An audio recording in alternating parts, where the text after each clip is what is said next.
Good morning. পূর্বাজ লাইফস্টাইলে সবাইকে স্বাগত জানাচ্ছি আরও একবার। আশা করি সকলে ভালো আছেন।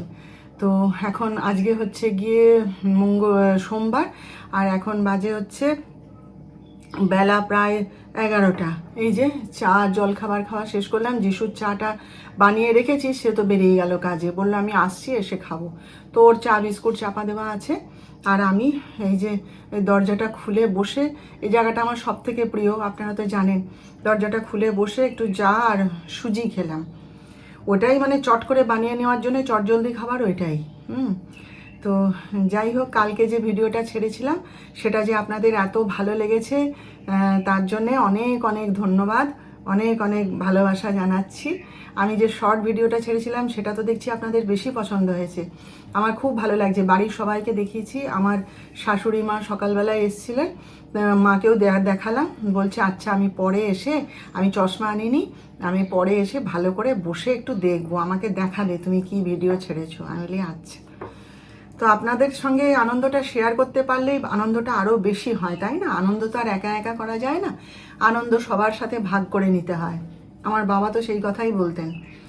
তো এই যে কালকের আনন্দ হুল্লোড় মজা আমরা যথেষ্টই করেছি, আমরা যথেষ্ট আনন্দ করেছি, হাসি মজা হই হুল্লোড় করেছি। কিন্তু সেই আনন্দটা যে আপনাদের সঙ্গে শেয়ার করতে পেরেছি, আপনাদের যে এত ভালো লেগেছে, সেটাই আমার আরও বেশি ভালো লাগছে। তো যাই হোক, অনেক গল্পই করব, অনেক কথাই বলবো। তো চলুন আপনারা সঙ্গে থাকুন, আমার দেখতে থাকুন। আপনাদের একটা জিনিস দেখাবো আজকে। সকাল থেকে উঠে তো হইচই আমাদের, আমার আর ডাক্তার সাহেবের সে কি আনন্দ। মাও এসেছিলো, মাকেও বলা হলো, দেখানো হলো। আজকের পেপারে আমাদের এই ঠাকুর থানে যে পুজো হচ্ছিল কালকে, তার ছবি দিয়েছে। অনেক ছবি দিয়েছে, মানে অনেকের এই জেলাতে অনেক জায়গারই ছবি দিয়েছে। তো এই পুজো তো অনেক জায়গাতেই হয় এরকম গাছ পুজো। তো আমাদের তো থান আছে ঠাকুরের, আপনারা তো জানেন, সেই জন্যই পুজোটা করা হয়। তো কালকে যে পুজোটা দেওয়া মানে করেছি আমরা, তার ছবিটা পেপারে ছাপা হয়েছে। আপনারা যারা আনন্দবাজার পত্রিকা নেন তারা দেখতে পাবেন অবশ্যই। ডাক্তার সাহেবের বন্ধু আছেন ওই আনন্দবাজার পত্রিকার সাংবাদিক, সেই তাকেই ফোন করেছিল, করে মানে সেই ব্যবস্থা করে দিয়ে দিয়েছে। কি আনন্দ লাগছে। মা আসছে, আমি মাকে বলছি যে এরকম এরকম মা, আমার তোমার সব ছবি দেখা যাচ্ছে। বলে দেখি দেখি দেখি কোথায়, বলে তো ডাক্তার সাহেব তো দেখালো। বলে বাহ, এই তো এটাই সই, এই অনেক হয়েছে। ছোট করে দিয়েছে, সত্যি তো তাই সই, তাতেই আনন্দ। ডাক্তার সাহেব বলছেন এবারে তো হুটো পাটিতে ব্যবস্থা করা হলো, পরের বছর একদম 7 দিন আগে থেকে আমি সব ব্যবস্থা করব। ডাক্তার সাহেবের উৎসাহেই হয়েছে কালকে যা কিছু, নইলে হতো না। তো যাই হোক, আর সেই যে দুটো টিভি চ্যানেল এসেছিলো, একটা হচ্ছে কলকাতা টিভি আর একটা হচ্ছে সংবাদ সারাদিন বলে একটা এসেছিলো। তারাতে এত ছবি তুললো, এত করলো, তারপরে আমার সাক্ষাৎকার নিল, আমার জায়ের সাক্ষাৎকার নিল। সেসব কোথায় যে টেলিকাস্ট করবে, কি করবে কিছু জানি না। কাল থেকে বাড়ির সবাইকে জিজ্ঞেস করে যাচ্ছি যে তোমরা কি ফোন করে জেনেছো? তো কেউ আর কোনো উত্তর দেয় না। এবার ডাক্তার সাহেবের বলে যে আমার কাছে ফোন নাম্বার নেই। সে আবার যে এসছিল একজন কলকাতা টিভির যিনি এসছিলেন, সে আবার আমার দেওরের বন্ধু। তো কেউই কোনো উত্তর দিতে পারে না, আর কারো দেখছি কোনো উৎসাহও নেই সেটা নিয়ে। তারপরে তো শুনলাম যে কালকে ওই লাইভ টেলিকাস্ট করেছে, এখানে সবাই দেখেছে, সবার মুখেই শুনছি হ্যাঁ লাইভ দেখে নিয়েছি। আমরা তো আর দেখতে পাইনি। তো কি জানি কবে টেলিকাস্ট করবে নাকি। এবারে শাশুড়ি মা আমাদের হচ্ছেন খবরই আর কি, বিরাট খবরই। তো মাকে জিজ্ঞেস করলাম যে মা কবে বলেছে কিছু টেলিকাস্ট করবে, কিছু করবে। তো বলছে যে আমি জিজ্ঞেস করে নিয়েছি, তো ওরা বলছে ওটার ব্যাপারে আমরা কিছু বলতে পারবো না, আর আমরা তো এখান থেকে তুলে নিয়ে অফিসে পাঠিয়ে দিয়েছি, এবার সেখানে গিয়ে বাছাই হবে, বাছাই হওয়ার পর এডিট হবে, তারপর কবে দেখাবে কি করবে জানি না। বলে তাহলে তো হয়ে গেল, যা। আমার ছেলে বলে ও তালে বাদ হয়ে গেল, তালে আর আশা করো না। তো সেই যে এসেছিলেন যিনি দুজন সাংবাদিক, তারা বলছে বলে আমরা এরকম জেলার যে খবর সেইখানে ছেড়ে দিয়েছি, লাইভ টেলিকাস্ট করে দিয়েছি আমাদের ফোন থেকে, আর সবাই দেখে নিয়েছে। আমি ব্যাস, তাহলে ওইটাই হবে হয়তো। এবার আপনারা যারা জেলার খবর দেখেছেন তারা দেখেছেন হয়তো, জানি না, আমরা আর দেখতে পাইনি। এবার কবে দেখাবে, আদৌ দেখাবে কি না, কী হবে জানি না।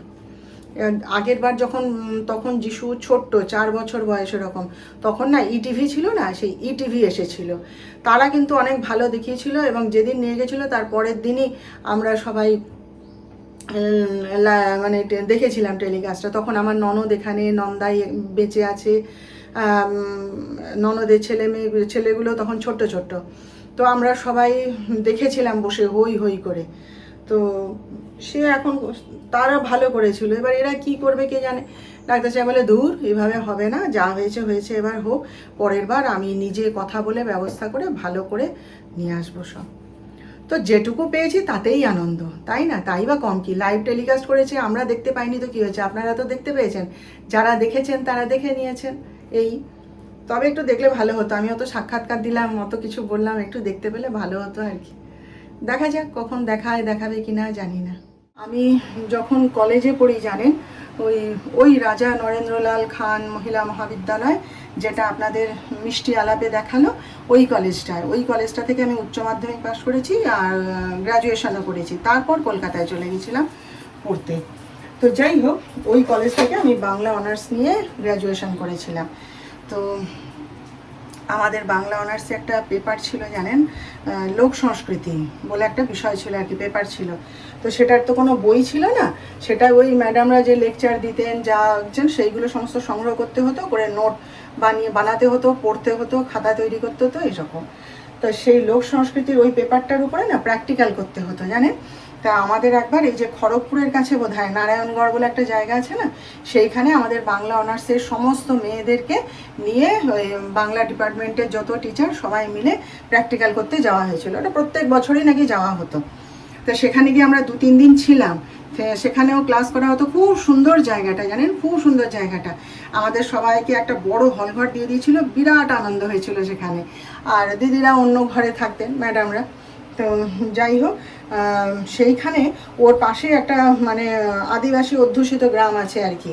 সেখানে সাঁওতাল, মুন্ডা, বিভিন্ন সম্প্রদায়ের লোকেরা ওখানে থাকে, জাতির লোকেরা।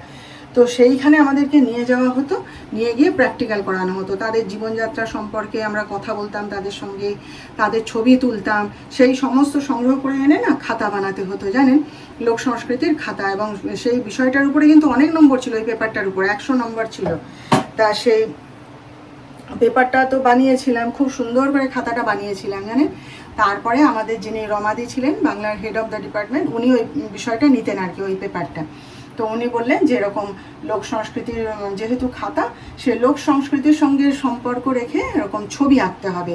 ছবি আঁকো কি না, ছবি আঁকতেই বলেছিলেন না, এরকম খাতা মানে ছবি আটকালে হবে না, ছবি আঁকতে হবে।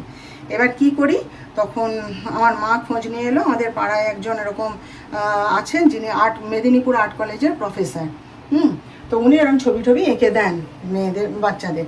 তারপরে তার কাছে গেলাম, গিয়ে এরকম বললাম যে কাকু এরকম লোক সংস্কৃতির উপরে বেস করে আমাকে এঁকে দিতে হবে। তো কী আঁকবো। তারপরে উনি নিজেই বললেন, আচ্ছা তুই যা, কালকে সকালে এসে খাতা নিয়ে যাবি, আমি এঁকে দেবো। তো উনি এই গ্রাম ধানের ছবি এঁকে দিয়েছিলেন জানেন, এই সেম ছবি, সেম এরকম বেদি করা, এরকম গাছের তলায় গ্রাম ধান, একদম সেম ছবিটা উনি এঁকে দিয়েছিলেন। এবং সেই ছবিটা খাতার কভার পেজে দিয়েছিলাম। তো বহু প্রশংসিত হয়েছিল আমার খাতাটা জানেন, বাইরে থেকে তো এক্সামিনার আসে পরীক্ষা নিতে, তিনি মানে বিরাট প্রশংসা করেছিলেন খাতাটার। এবং ওই পেপারটায় আমি মানে আনএক্সপেক্টেড নাম্বার পেয়েছিলাম, হ্যাঁ, আনএক্সপেক্টেড নাম্বার পেয়েছিলাম ওই খাতাটা।